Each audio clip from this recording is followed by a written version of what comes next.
I spent some time at the Indiana Comic Convention recently, and 2 stars from one of my favorite TV shows were on hand, Abigail Spencer and Matt Lanter.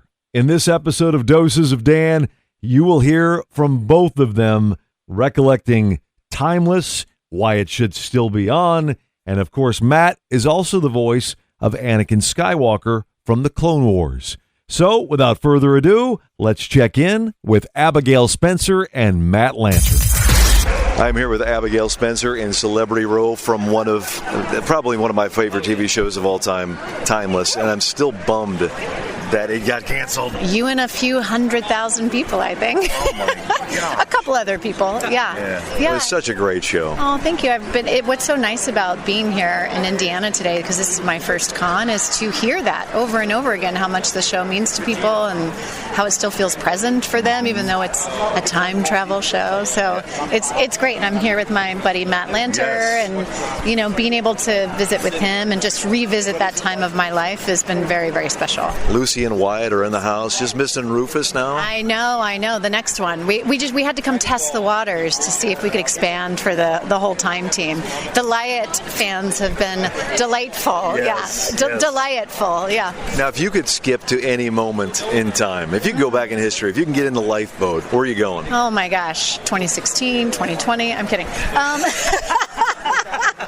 Don't go back to 2020, please. Got some things to do there. I do tend to think that I missed my moment from the late 30s, early 40s. And what was really special about the show is we did spend a lot of time there. And I really learned that. I was like, I think this is my era, late 30s, early 40s. Just the time, it was also the birth of a lot of movies and acting. The Union started that time. It was Katharine Hepburn. It was Spencer Tracy. I think that time of acting is really interesting. And then, mine are all probably film references, but I love 70s movies, so I'd probably want to go back and be in all Grease the 70s or something? movies. Yeah. Mm-hmm. Now, what was in the notebook? What was really in that notebook that you guys had on set? Was it just gibberish? Was there actually stuff? Was there lines that you guys did from the show? What? We had a really incredible props department, and so they would write things very specifically, and then I would add to it. It's probably drawings and me doodling, and then me writing stuff. So that's what probably actually in the secret notebook. Love letters from Wyatt to Lucy. Sure. Yeah. Oh yeah, sure. Mm-hmm. Now I know you had the alter ego on one of the shows, or you used the fake name of Taylor Swift. Right. Now, it's very relevant. Yeah, today, right? it is. Relevant today. Yeah. She had a new song out from Toy Story 5 that's out today. I did not know that. Yes. Oh, okay. Don't make me sing it, but no, okay. I won't. Yeah. I won't. Don't make me sing. Yeah. And then Rufus used to use all kinds of Denzel Washington. Oh, I know. And Wesley Snipes. That was a great introduction out of the gate. I remember when we were doing the Hindenburg episode, and we all had to come up with something. I thought that was very funny, and also such a good joke as a family show. That's a great family joke, and the fact that they kept it running, that it continued to work, and also Malcolm Barrett is a great comedic actor, so he always made it work. Yeah, it was great. If you could pick a fake celebrity name to go by, what name would you pick? Julia Roberts. Oh, there you go. Okay, go pick her at home, right? I get it all the time. No, I don't. I'm kidding. Well, thank you so much. It's been a pleasure, and bring Timeless back. Okay. Well, from your lips, yeah. I'm here with Matt Lanter at Comic-Con in Indy, and I feel we have bonded over a couple of things. First of all, I was the guy in your panel a little bit ago that was the big Timeless fan. Yeah. So I wish that show would come back. I told Abby the same thing yesterday, and just wish it would come back. Yeah, I'm right there with you. I love Timeless. For so many reasons, I think that it needs to come back. I'm proud of that show. It's family friendly. It was educational. I think the writing was just spot on. We had a good chemistry as a cast. It's one of those shows that I feel like is almost kind of cult classic-y now. 2 seasons, and it's kind of a special little gem that we have, and I'm glad that we have what we have. But yeah, I would love to see it come back. It was just so cool because I was such a big fan of Quantum Leap. I don't know if you were. Yeah. Yes, I remember watching that when I was a lot younger. Because when was that on? 90s. Yeah, early 90s something, right? Yeah. Yep. I remember my parents watched that, and so I definitely remember seeing it. But Yeah, the time travel genre, I think, is always interesting to people. So I think the genre itself has legs. And I think it was one of those things, too, with your show where you guys actually went back in time to try and into real-life instances where, Quantum Leap did in some instances, like the JFK assassination and things like that. I remember, like, Lincoln's assassination and the Hindenburg and all that stuff, you guys.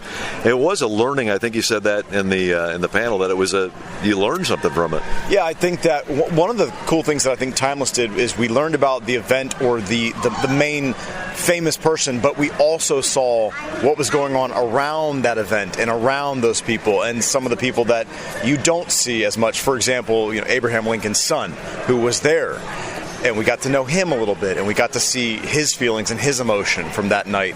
And it's things like that you read the history books and you kind of don't really think about, well, what was that person's parents going through in that moment? What was that person's son going through? So that's also really interesting. And how did NASA function? Well, it functioned with some of these people that never got credit, and I know we have Hidden Figures, that movie that talks about that a little bit too. Yes. But it's that sort of thing that I also find interesting. And the funny thing with me is Timeless, when I was watching that, I didn't know that you were the voice of Anakin. So now I need to go back and rewatch Clone Wars and all that, because I'm going to go, wait a second. Yeah.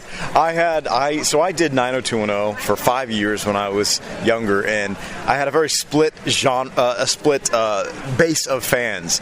At that time, a lot of young female fans for 90210, and then I had younger male fans for Clone Wars when it was airing, and the two groups didn't know, 90210 fans, I had no idea that I did voice work. Sure.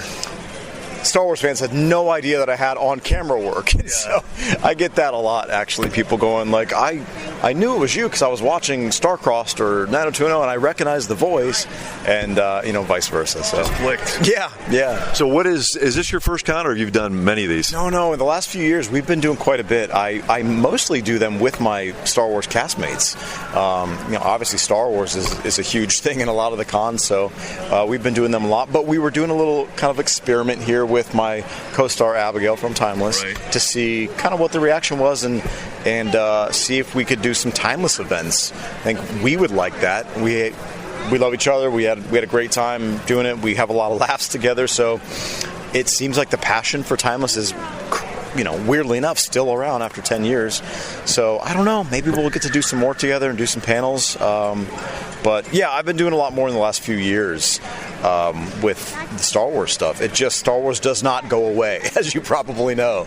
Absolutely. And so, we started that show in 2006 or 7. We started recording. It aired in 2008, and here we are, almost 20 years later. We've got sometimes thousands of people showing up at our panels. It's really incredible, the power that Star Wars has to touch people and to bring joy to so many people all over the world. And so to be a part of that is a huge honor, and we've been experiencing that a lot more over the last few years at Comic-Cons.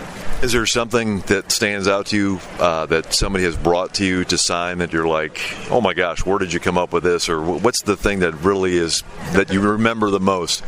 People have me sign their body, which is really weird. The first time that happened, someone wanted me to sign their arm or their leg so they could get it tattooed. And I was like, no, please, I'm going to ruin your body. Don't make me do this. And they did, and she tattooed it, and she shows me every time. And I'm like, do you regret this? And she says, no, I don't regret it. So, I definitely have signed some like special mementos that mean something to people. And the things that I love signing the most are the really, really old, beat up toys. Sure. That is so cool to me, because it'll be a young person, 25 years old, that grew up with the show. Sure. That was don't do my math here, but 6 years old when the show aired, and they played with this Anakin lightsaber. And I can just you can just feel the nostalgia and the joy that toy brought that kid, and now they're getting it signed, and it kind of just caps it for them. And I love that. I think that's so cool. So you probably love Toy Story movies, then, don't you? I love Toy Story. Yeah. They're about to come up with a new one, right? Yeah. In like less than 2 weeks. Yeah, I have memories myself of Toy Story, the first one. For whatever reason, I had a tub of Laffy Taffy in my room, which I don't know why I was allowed to take an entire tub of Laffy Taffy, but I did, and I remember that watching Toy Story. eating Laffy Taffy. It's just, I don't know, it's a weird memory that I have that just kind of stays with you. But it stayed with me. All right, and I just wanted to show you this. I know you said you had a dog named Ahsoka. Yeah. This is my dog named Ahsoka, and that's her first Halloween. So sweet. Oh, that's awesome. Well, hey, thank you so much for spending some time with us. Appreciate it. Appreciate you. Yeah, thanks a lot. Podcasts by Federated Media.